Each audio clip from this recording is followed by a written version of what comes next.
Hello bachcho, let's read this question. The question says gonadotropic hormones is produced by option 1 interstitial cells of testes, option 2 adrenal cortex, option 3 adenohypophysis, option 4 posterior part of thyroid. So इस question में हमें क्या पूछा है? इस question में हमें पूछा है कि गोनाडोट्रोपिक हॉर्मोन्स कहाँ से प्रोड्यूस होता है. So what is our key concept? Our key concept here is gonadotropic hormones.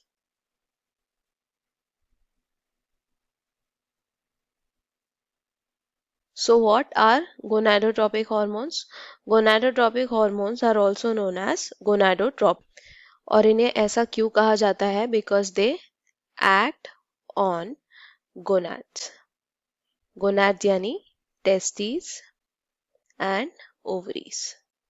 यानी ये testes and ovaries पे act करते हैं and hence they are known as gonadotrophins. कौन से hormones को gonadotrophins कहते हैं? FSH एंड LH को हम गोनाडोट्रोपिन्स कहते हैं जो रिलीज होता है from the anterior part of the pituitary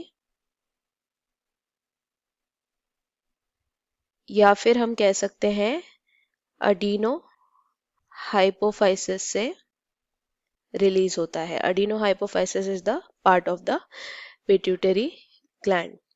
now FSH और LH के फंक्शंस मेल और फीमेल में डिफरेंट होते हैं. मेल्स में देखते हैं कि दोनों का फंक्शन क्या है. LH का function in male is for the release of androgens. Androgens यानी कि जो मेल हॉर्मोन्स होते हैं जैसे टेस्टोस्टेरॉन. FSH का क्या फंक्शन है? FSH का फंक्शन है to cause the sperm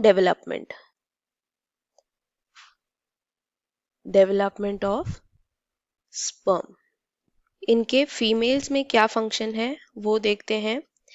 LH का फंक्शन है ओव्यूलेशन कॉज करना in the ovaries and FSH का फंक्शन है डेवलपमेंट ऑफ ओवरियन फॉलिकल.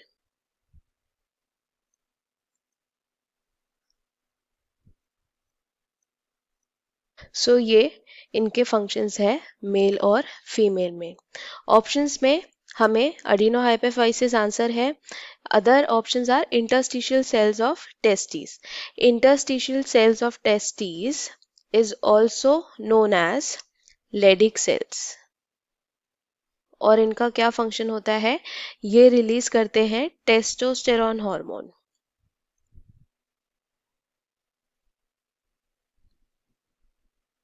दूसरा ऑप्शन है अड्रीनल कॉर्टेक्स. तो अड्रीनल कॉर्टेक्स कौन से हार्मोन्स रिलीज करता है? यानी cortex region of adrenal gland release करता है glucocorticoids and mineralocorticoids. Last option है पोस्टीरियर पार्ट ऑफ थायराइड. तो थायराइड का कोई पोस्टीरियर या इंटीरियर पार्ट नहीं होता है but thyroid releases the hormone called as thyroxine. So if we see the options, कहाँ से रिलीज होता है gonadotropic hormone? Gonadotropic hormone release होता है from the adenohypophysis. So our final answer is option 3, that is adenohypophysis. I hope you understood it well. Best of luck. Thank you.